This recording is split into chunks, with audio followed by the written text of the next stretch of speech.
All right, I lied. We didn't get through Proverbs chapter 5. We only got through one verse, Proverbs chapter 5, verse 6. Oh, well. We'll get through verses 7 through 23 next week at Unleavened Bread.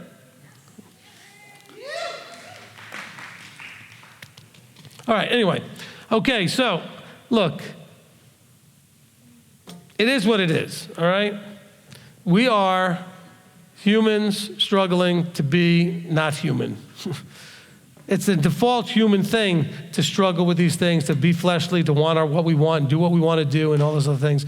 We are striving to be Yeshua-like. Yeshua is above and beyond what we would normally think of. Yes, he came and put on a flesh suit, but no, he was not human as we are. He struggled, and he understood. He knows the temptations. When I said struggled, he knows what it's like to want, to crave, to desire. He knows what it is to feel pain, but yet he overcame all those things. And that's the goal that we have. See, it would be much more frustrating if he never came and put on a flesh suit and he's just up there saying, hey, I'm perfect, you need to be like me. Well, what do you know about what it's like to be us? Well, he knows. He knows exactly the struggles that we go through. And so that's one of the most incredible parts of the story. From Genesis to now, is what he was willing to do so that it takes away that argument of, well, how does he understand? He understands. Not just because he made us, not just because he's in us through the Ruach, but because he lived this for 30 plus years. He knows what it feels like. All the emotional stuff that we go through. But then he was able to find that stability in saying, but I'm going to focus like a laser beam on my Father. And that's what he said over and over again. Nothing I do, nothing I say is not what my Father told me to say and do. By the way, that doesn't mean we pray before we figure out what color car to buy. It's not that kind of thing. It's about life choices. Because I know people sort of take it to that extreme. Well, I can't do anything about that. I'm like, why? Well, I'm waiting for the Father to tell me. I'm like, he probably doesn't really care what color you buy. He might care about what kind of car you get if it's a wise choice for you to get a new one or a used one or this type or that type. Or do you need a van or do you need a two-door or four? Whatever it is, he may be concerned with helping you with that decision. But I don't think he cares about things like what color it is. But I know people that were kind of come from a background where, boy, you prayed about everything. I mean, like you could not make a decision. But, he wants you to make decisions. He wants to watch you make decisions. That's the teaching that we did, right? Making decisions while we're here. All right, so this is called the Afterburn. So if you have comments or questions, you can raise your hand, and the mic will come around. Who's got the mic? Okay, Nate does. And then if you're on live stream, we've got Rob again over there with the live stream desk. Okay? All right, we begin with Daweed. I mentioned earlier in my praise and prayer requests that Rabbi had basically had to give me a talking to about being out of control emotionally. And one of the things when I went back to think about what he had told me that helped me a lot is, especially as a leader, I took the example of a military commander. He cannot, when the fat hits the fan, he cannot lose it when people are dying around him. He has to hold it together. And if he can hold it together under such an extreme circumstance, then somehow, some way, I can learn and be trained in order to hold my stuff together. And then, like Rabbi said, a whole bunch of other stuff will fall into place. Amen. Listen, okay, I didn't say this at the time, but I'll say now in the Afterburn. Think of it like when the example I give you, Yeshua in the boat, okay? Think of you, okay, being the boat. Yeshua is in you, and it's your emotions that are whirling around about to capsize you and drown you. Can you picture that? Picture you are the boat, and you think you're dying. The thing is just being tossed about, and it's crazy, and your emotions are what's causing that, by the way, because the wind is blowing, and it's just, you're angry, you're upset, you're depressed, whatever it is, it's disempowering you. You are not effective at that moment because your emotions have totally knocked you all over the place and you're no longer driving and steering that boat. And Yeshua is there waiting for you like to just look to him and ask instead of flipping out. But calmly go to him, Master, I know you're in charge. I know that you're not having any problems here. Help me to be like that. How do I find that calmness that you have? Okay? So I've never taught that before. So that's a new one. Okay? Picture yourself, you're the boat, your emotions are the wind blowing, and Yeshua's right there inside, waiting for you to say, calmly, how do I, he's not asking him to fix it necessarily, asking him, how do I find that calm spot you have in the same storm? How can I be Yeshua-like in that storm? Notice I didn't say in that calmness that it's just about asking him to fix it. You can do that too, but first seek to have the calmness that he had. His calmness in that storm. And you know what happened? As soon as he woke up and did all that, the wind stopped. And the calmness came and the water settled down. Does that make sense? All right, so let's use that picture. That's sort of a new one for me to throw out there. I like it. So hopefully that can resonate with some people. What else? Who's next? All right, Rabbi Tom. Thank you. You mentioned the Breslov, and they're advocating hitbodedut, which is isolating yourself for some intense prayer. But I can't help but wondering if maybe Rabbi Nachman got that idea from knowing that Yeshua did that. And I found that many of the ideas that the Breslov Lubavitch have are very strangely similar to some of the things Yeshua did. There are some interesting things there. Of course, calling him Breslov and then calling Lubavitcher at the same time is sort of a contradiction, but that's okay. But you can see that this was something that it has its roots going back to Yeshua. Remember, Yeshua wasn't Christian. Yeshua wasn't all these things that maybe you learned and were taught by the churches. You know, he was born into a Jewish community. He was raised as a Jew. He lived as a Jew. He died as a Jew.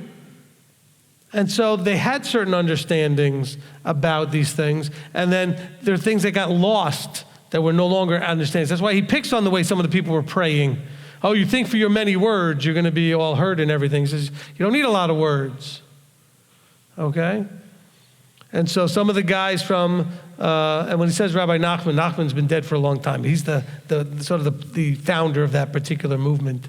But even the guys today that are part of that movement advocate, spending an hour.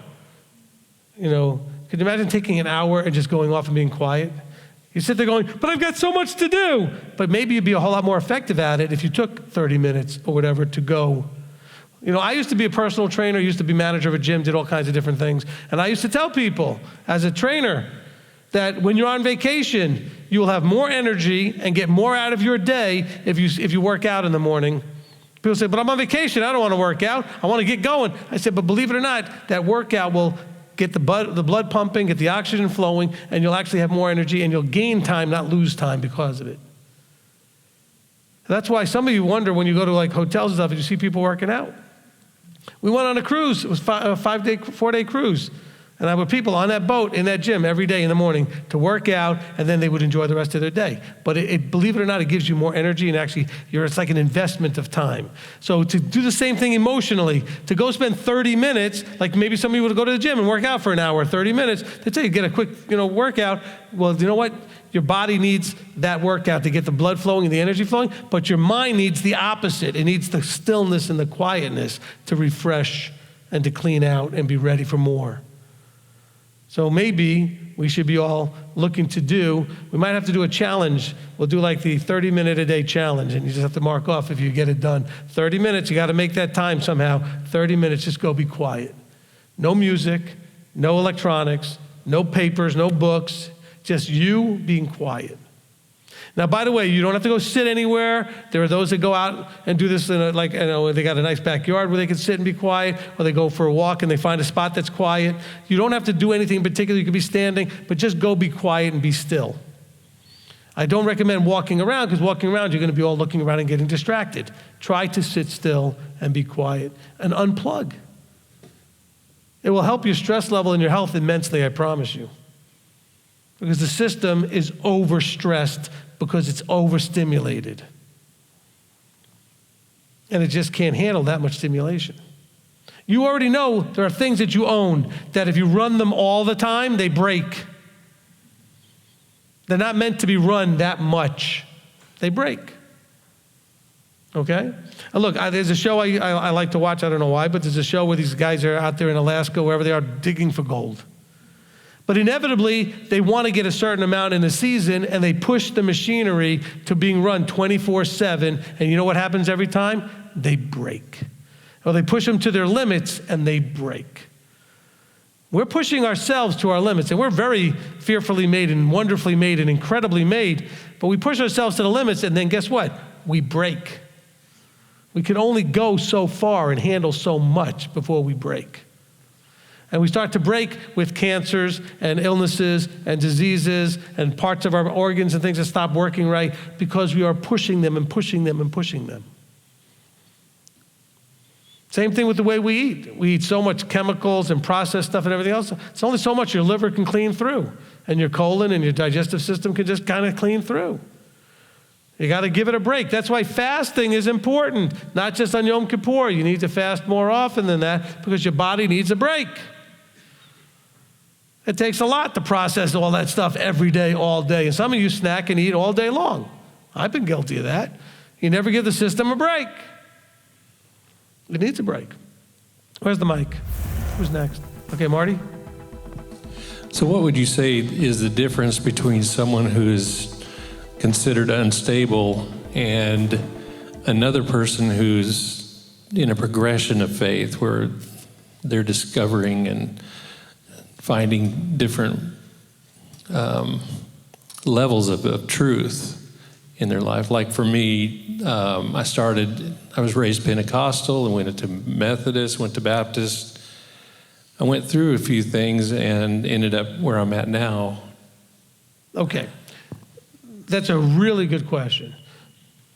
It's so simple, I'm going to let Nate answer it. No, I'm kidding. Okay, there's a joke that goes along with that, but I'm not going to tell it now.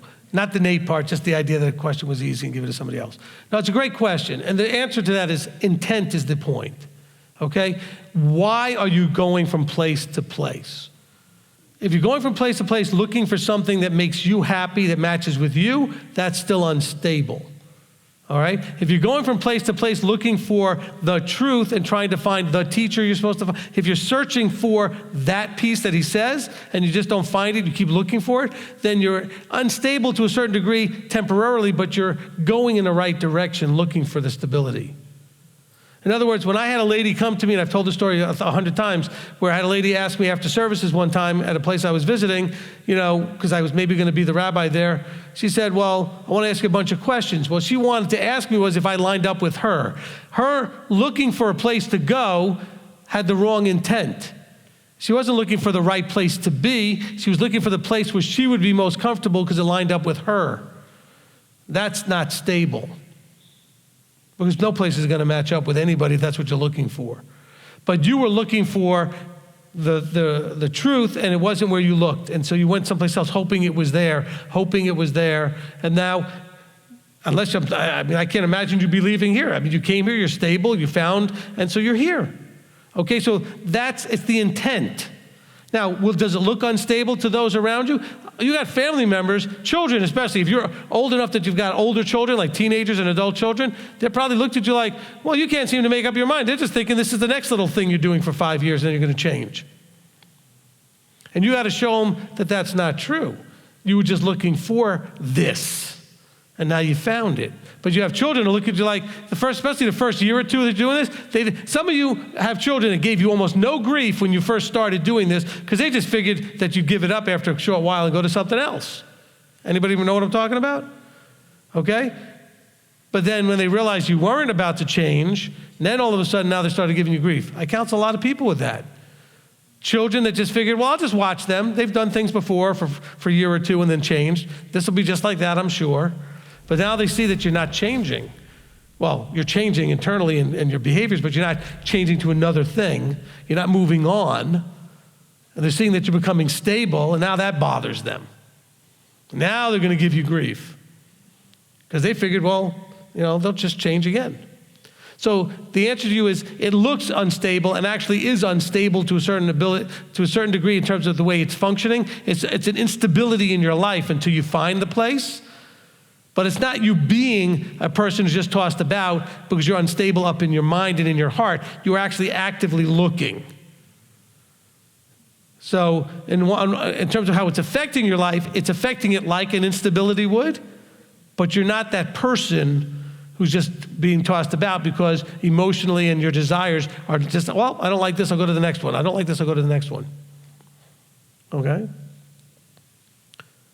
I mean, we've had lots of people that have been here, literally stood up in front of everybody and said how much that people needed to really appreciate because of their years of experience, what a great teacher I was, and blah, blah, blah. And within a couple of days, because of some emotional silliness, left. Okay? I mean, this literally happened. A person literally stood up in front of everybody on Saturday, and by Monday they had sent an email saying they weren't coming back. Go figure. Okay? And why is that? Because they weren't stable. If you're stable, then the emotional stuff that might happen, the little disappointments are not going to rock your boat to the point where you leave. Because you'll recognize, well, I'm supposed to still be here. Even though it's not fun at the moment, or you had a little bad thing. Problem is, that person let the emotions grab a hold of the wheel. And they weren't thinking straight anymore. Does that answer the question? Okay? So, absolutely, it is an instability in your life until you find what you're looking for, but that doesn't mean you're the person who's an unstable, double-minded person. Until you get there, the journey may take you through a lot of twists and turns till you get to where you're supposed to be. But you need to ask the question, am I going through twists and turns because of me or because he just hasn't led me to the right place yet and it's just not readily available where I live? If it's because of you, you need to fix that. Because it may be because of you, that you're still trying to line everybody up against you and then you get disappointed and you leave. Does it make sense? We're clear on that. Okay, next person. Anybody else? All right, live stream or Nate? I know that that personality test or the traits that you have, when we took it, it really helped us because in a lot of ways, it's like you were saying, folks, when we started pulling away from Christianity about 15 years ago, people outside of where we were, I mean, they were worried for our well-being because it seemed very unstable. I just picked up my family and we went and we're looking for truth. But in Marty's question for me, it was like, but my focus was always set on our Father and I wanted the truth and I wasn't going to quit till I got somewhere where there was truth. And everybody wants unity, but they tend to want to compromise the truth for the sake of unity, and I'm not about that. I'm not going to do that. So when I took that test, I noticed that I'm like all four almost evenly. And for my wife, it was difficult for her because she doesn't operate in a lot of the things the way that I do, because I could have the same situation. I probably react the same way each time, but I mean, for her, it may come from a different perspective. I might be in my yellow, but I'm still responding in the same way. I'm just a little bit more yellow about it rather than red or blue or whatever.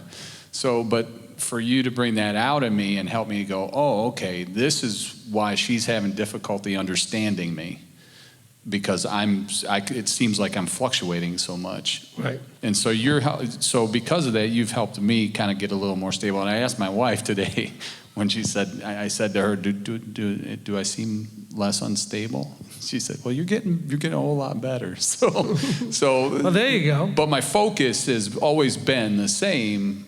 In a lot of ways, it seems unstable. Yeah. I guess. Look. The bottom line is, and for those of you that are wondering, that we did a little exercise one time to help people understand them. If you can understand yourself better, you can understand other people better. So we did a little personality thing. It's called the color code. It's a very simple sort of metaphor for the different personality styles that you might have. It's less complicated than these letter ones and all these other things that people use. It's just simple 4 colors, red, white, yellow, and blue. And so you're welcome to, it's free online. It has nothing to do with us here. It's just go to colorcode.com and do it. But the thing is, we have to recognize that in understanding yourself, you can understand also where you have weaknesses. And we're going to probably talk about that at Passover during one of my teachings there, the weaknesses that we have in our personalities. But, the stability and instability often is driven by emotion, okay? When emotion is driving, we tend to run away or chase after things that we should either have not run away from or shouldn't have chased after because of the emotion.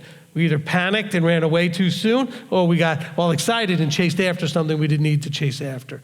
But like what I was telling with Marty, and like you said, it's what was the goal? Look at the way Yah worked with you. By the time I met you guys, you ended up at our Sukkot, totally ready to A, get divorced, and B, not interested in any kind of structure or leadership.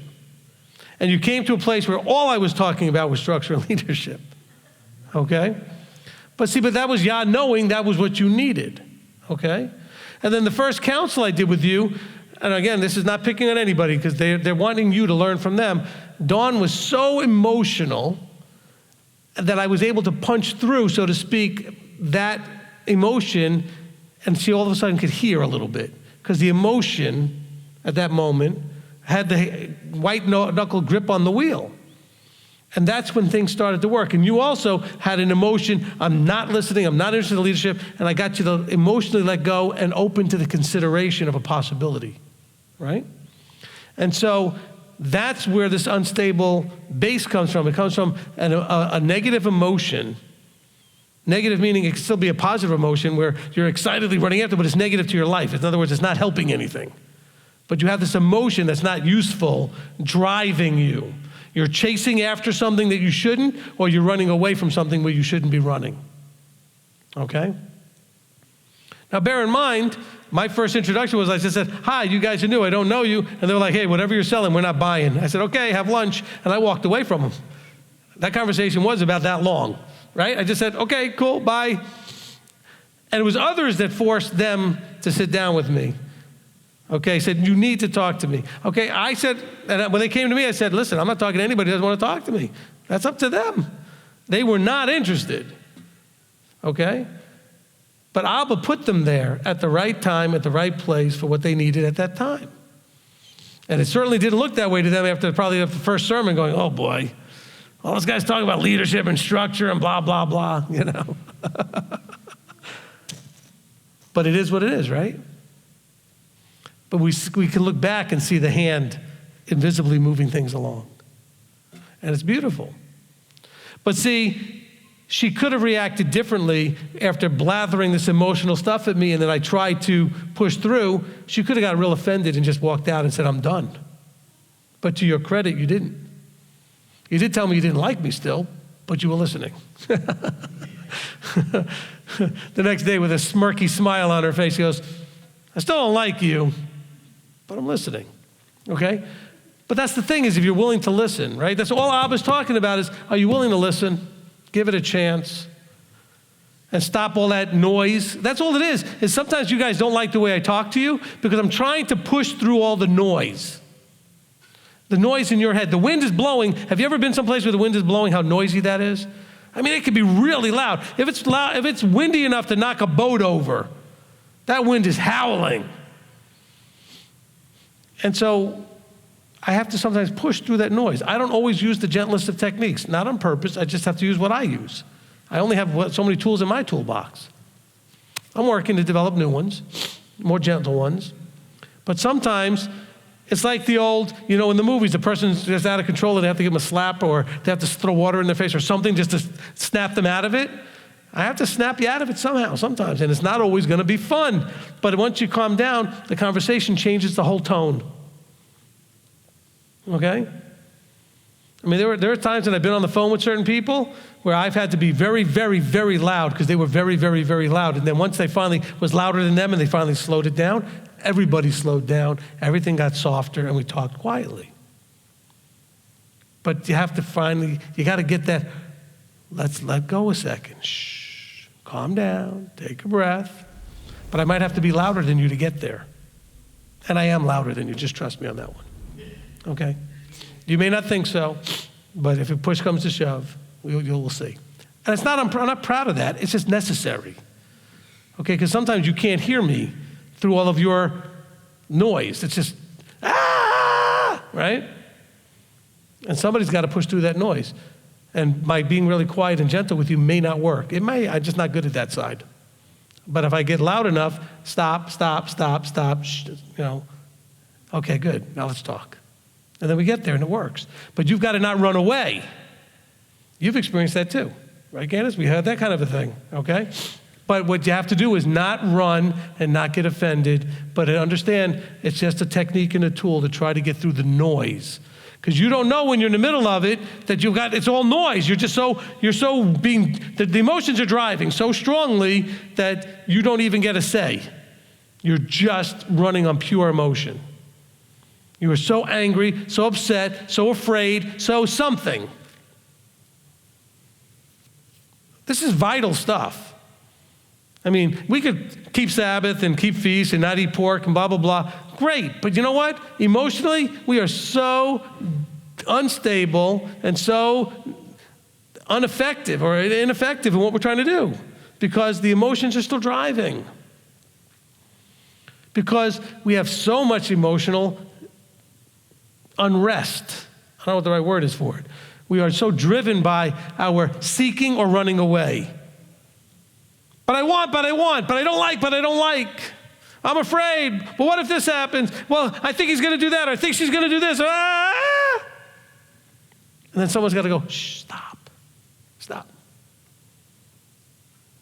Let's unravel it. Okay? So that's where leadership comes in. You have to give leadership a chance to see if that's really what's happening. Nate? I had a question when you were talking about that, where it's in the Ve'ahavta where it says, love the Lord thy God with all your heart, soul, and strength. Could we put it in a sense of love the Lord thy God with all your physical, your emotional, and intellectual, with all your heart, soul, and strength? That could work.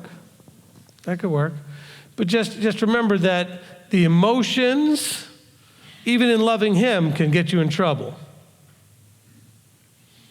Okay, there will be those that think that they're doing his work that are going to get you killed or try to seek to get you killed. Why? Because their emotions are driving that bus.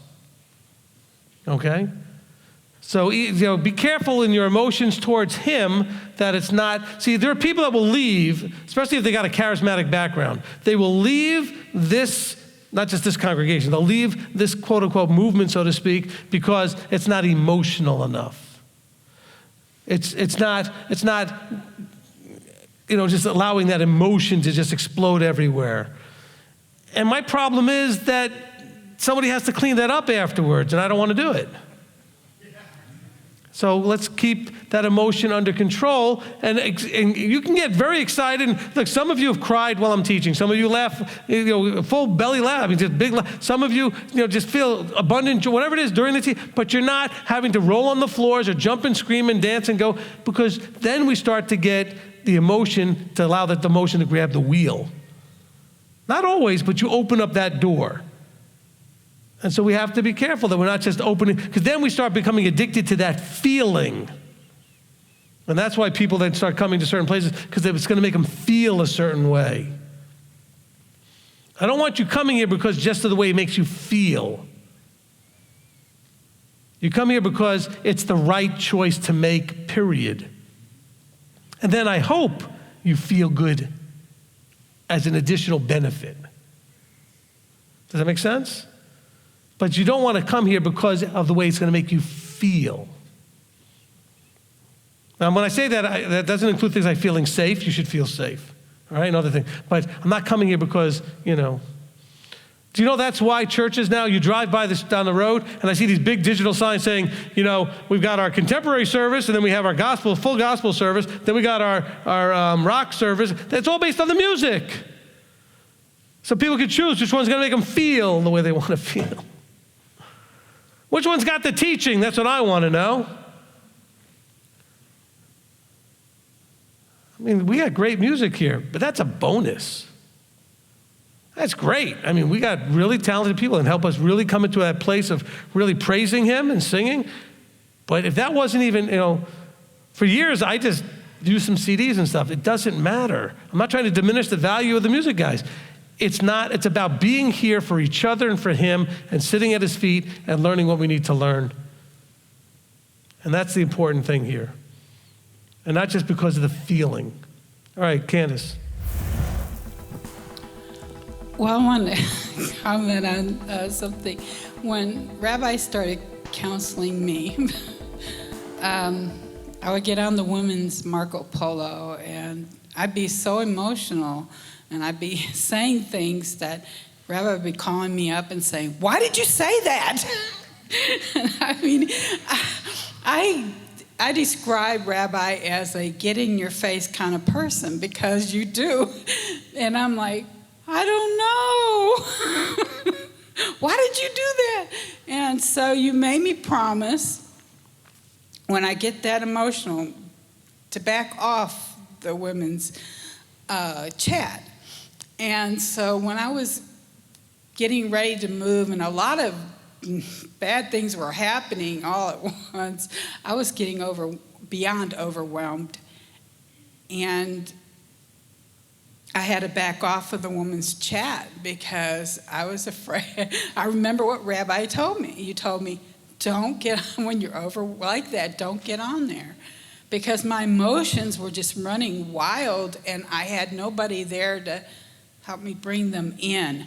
And, Amen. And I was really struggling. I mean, and so I didn't get on the women's chat. Matter of fact, I said, I need to take a break because I'm just too emotional right now. And so for me, coming here, I knew why Yahweh was bringing me here. He was doing it because I need healing inside. My emotions, I've never, you can go in therapy, and I've been in therapy, and sometimes it helped, but sometimes it just didn't resonate with me. And as I began listening, and the thing you said about the boat, we're the boat, our emotions are all these things outside of us, and Yeshua's in the boat, and he's waiting on me to say, what do I do? What do I do in this situation? How do I deal with this? And I mean, it was like, I didn't have Rabbi to talk to when I was preparing to come here. And I had to rely on Yahweh to help me, because I just was having a really hard time dealing with all the stuff, plus giving all my stuff away, just letting it go. It was very emotional. Yeah. And I, now when I look back on that, giving all that stuff away, I think, why was I so upset about that? Because when I look in my kitchen, I have some of the neatest gadgets I've never had, and better things. He gave me better things. I mean, I have the neatest garbage can. Listen, that's a great point to everyone. Look, we are attached to so much that if we're willing to let it go, he just might give you better stuff. Better people, better relationships, better whatever it is that you're holding on to. If you could just let it go, he might just give you better stuff. And I'm going to say this, Tennessee is the most friendliest state I've ever been in. Oh my goodness, I have the best neighbors. They're so friendly. One gave me a Christmas cactus, and another one wants me to help her with some bulletins that she needs done up when she saw my computer equipment. I was just so happy to get used. She said, I'll spoil you. I said, you don't need to spoil me. I'll do it anyway, But Great. I'm really grateful to be here, and I just don't understand why I'm such an emotional creature, but I am. That's and okay. I know that Yahweh brought me here so that I could heal a lot of the brokenness in me. Okay, but before Candace is finished, look, but how many times, Candace, hold the mic just for a second.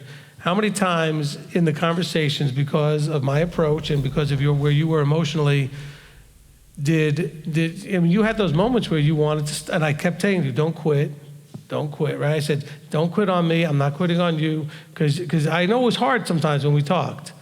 But the main thing that I want to give Candace a lot of credit, she does have a lot of emotional stuff, but she didn't quit. Okay, she let me talk her down through that and said, give me a chance here. I'm not trying to, because some people get the impression when I'm being hard that I'm just trying to get rid of you or something. I'm not. I'm trying to push through some of that noise, and then we can calm it down. And I give her a lot of credit, because with all of that, she didn't quit. She gave me that opportunity to keep working and working with her. That was great. I think, when you were coming in really strong, it was like my brother Steve. I don't know what it is about Steve's. Y'all have this real red personality that comes through. And it was having a hard time with that, but suddenly you started talking. You just started talking real gentle to me. And it just helped. Yep. It just helped. I needed that firm but gentle. Yep. A steel hand with velvet glove.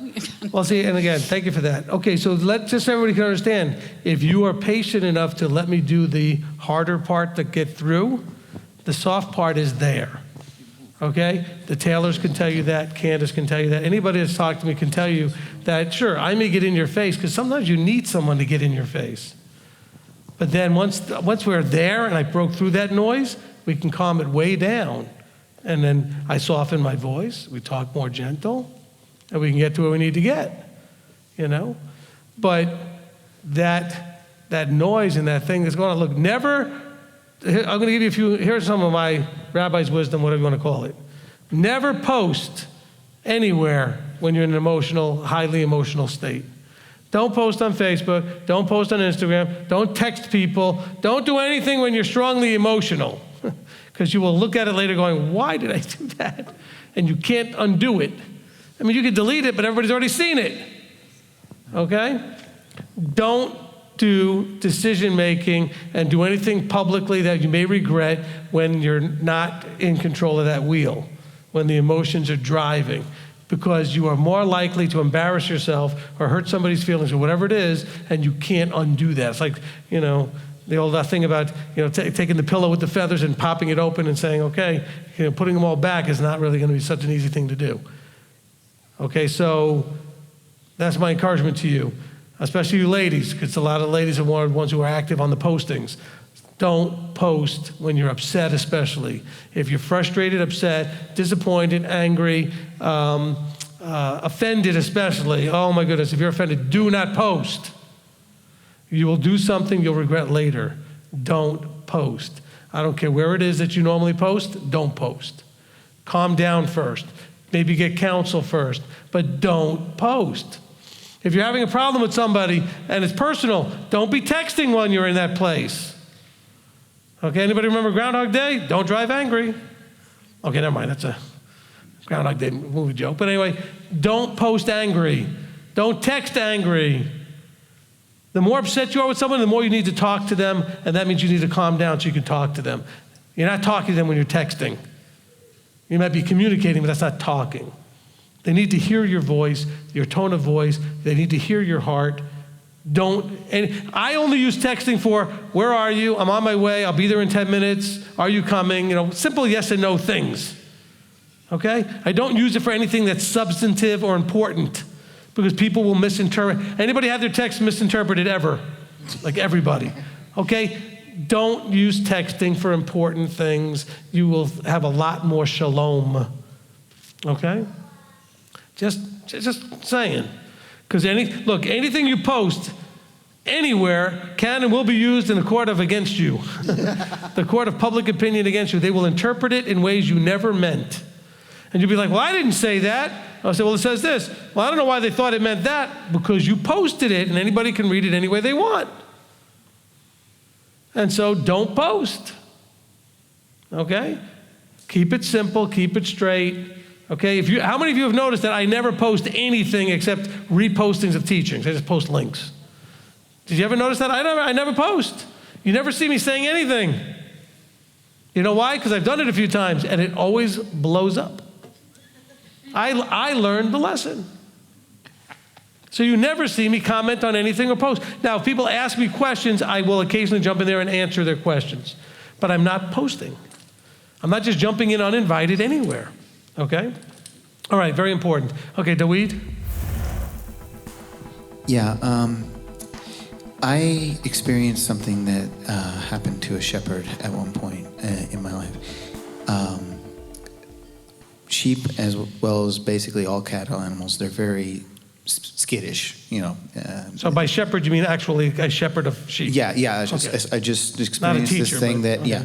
And this actual shepherd of sheep, he was dealing with sheep in the field, and 1 minute they were perfectly calm, and the next minute a little plastic bag fluttered the wrong way, and one of them got scared and ran off. And then next thing he knows, 2 ran off, 3 ran off, 10 ran off, and they were all following this one that thinks he knows what he's doing because he's scared. And they're all running down the valley, and this particular shepherd, he has to cross the valley on a shortcut to get ahead of them, and then he has to become bigger than their fears that are behind them. And he puts up a huge front, has a staff over. He doesn't have a dog to get them squared away. He has to do it all himself, and he has to be big and meaner than what they feel is behind them. And they have to. They stop, and then he tones it down. And this is what I've seen with this man.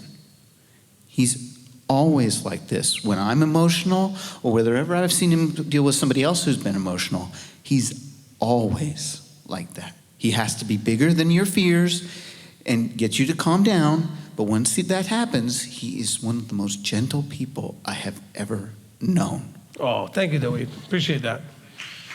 All right. I appreciate that. But see, a lot of you don't know that because you won't give me the chance. Okay? And you have to give me the chance so you'll know. But I appreciate that. And by the way, nobody's gotten it harder for me than him. But him. I mean, he's got it. And so for him to tell you the gentle side too, you know, he could tell you. All right? And so I appreciate that a lot. Okay, live stream. I know there aren't any live streams, so we could just end here. No, I'm kidding. From Janet Hoffman, says, Rabbi, when you mentioned unplugging for 20 minutes to focus on him, how do we know what we hear is from him?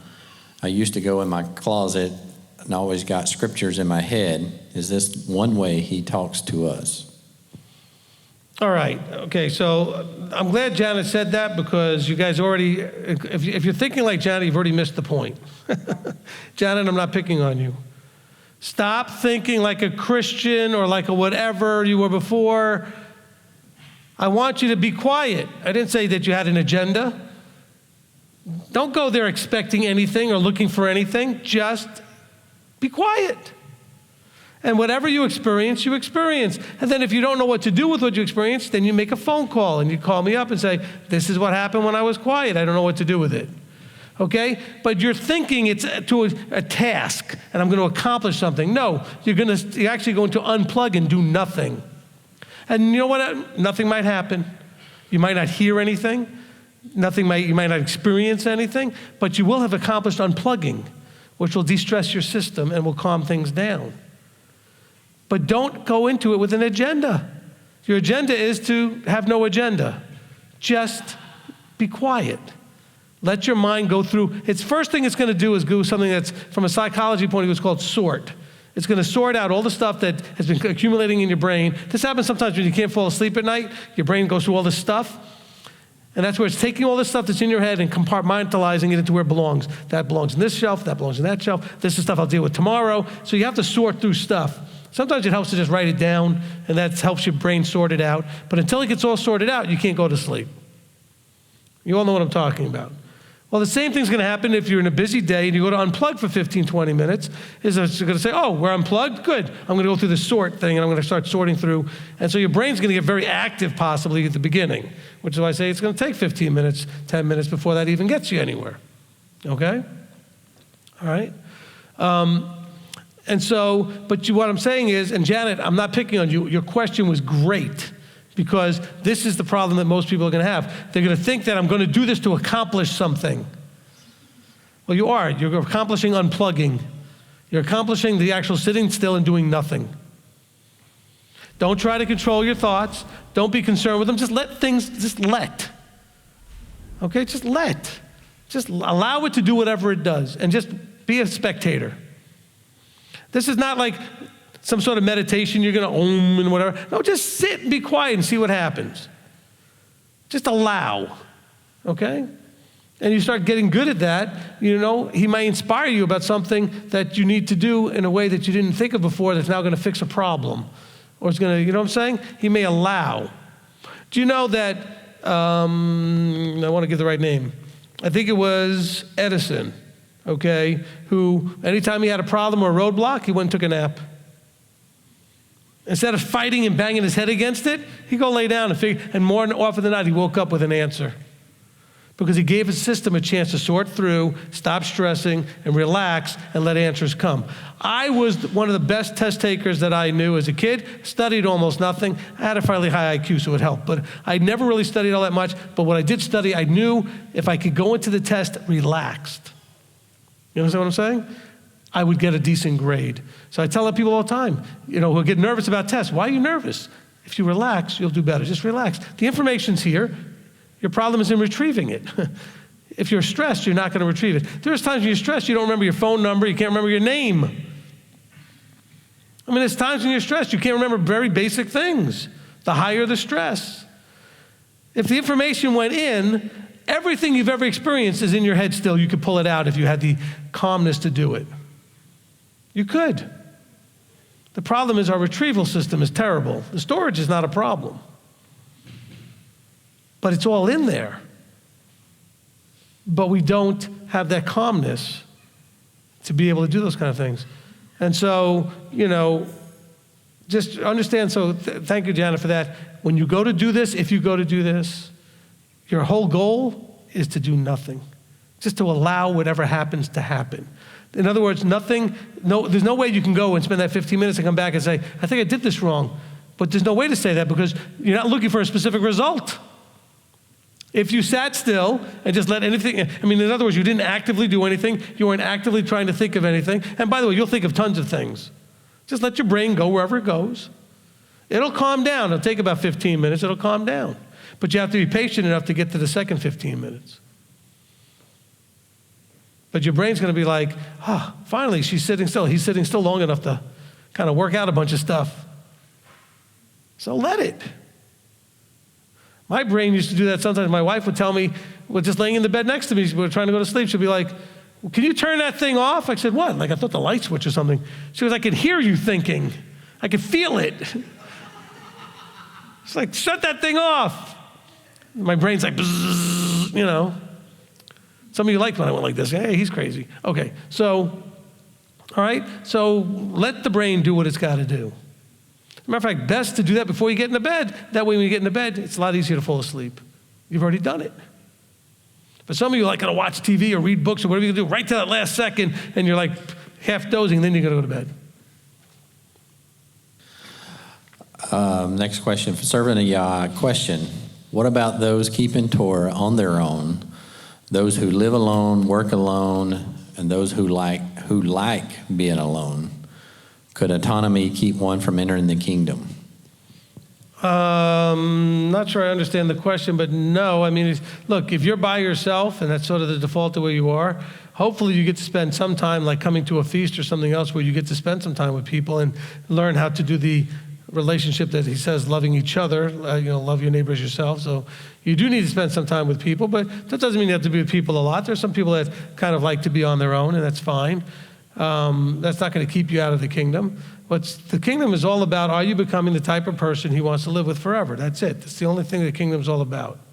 And he tells us in the Word what that looks like. And that's kind of the beauty of the Word. It tells us that the type of person he wants to live with forever is essentially a Torah observant, fruit of the Spirit person.